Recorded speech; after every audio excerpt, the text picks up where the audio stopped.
Hello কেয়ারওয়াইবাসী, জানেন তো iPhone 17 এই দেশে টুপ করে ঢুকে পড়লো বলে। এখন প্রশ্ন হলো, আপনি আমি এটা কি কিনতে পারবো, নাকি আবার আমার কিডনি সেলের পোজ দিতে হবে? আচ্ছা, এই ফোন কিনলে হবেটা কি? যেই লাও সেই কদুই তো নাকি? ওই তো হোয়াটসঅ্যাপে রিপ্লাই না দিলে আগের মতোই ঝগড়া, চার্জ ফুরালেই চার্জার খোঁজো, আর সব আগের মতোই। কিন্তু না, এবার নতুন কিছু থাকছে। একদম A19 প্রো চিপ, মানে আগের চেয়ে অনেক দ্রুত গতি সম্পন্ন। ক্যামেরায় এআই ম্যাজিক, মানে ছবি তুললেই লাইটিং নিচ থেকে ঠিক করে দেবে। আর ব্যাটারি লাইফ নাকি একদিনে 3 বার ইনস্টাগ্রাম স্ক্রল করেও শেষ হবে না।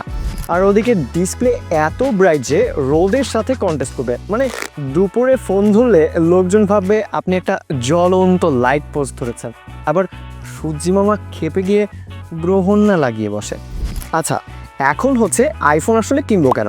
কারণ যত যাই বলেন না কেন, হাতে থাকলেই হলো। ভাবছি আলাদা। আপনার শরীরের বয়স যাই হোক না কেন, ফোনের বয়স হোক সুইট 17, মানে আইফোন 17 আর কি। ও তবে সাবধান, ফোন কিন্তু আপডেট হয়, কিডনি কিন্তু না। তাই টেনশনে পড়ে দোকানদারের কাছে আগেই এক্সচেঞ্জ অফার সম্পর্কে জেনে নিন। সো চলে আসুন কেয়ারওয়াই ইন্টারন্যাশনালের যে কোনো আউটলেটে, অথবা ভিজিট করুন আমাদের ওয়েবসাইট। হাতে থাকুক আভিজাত্য।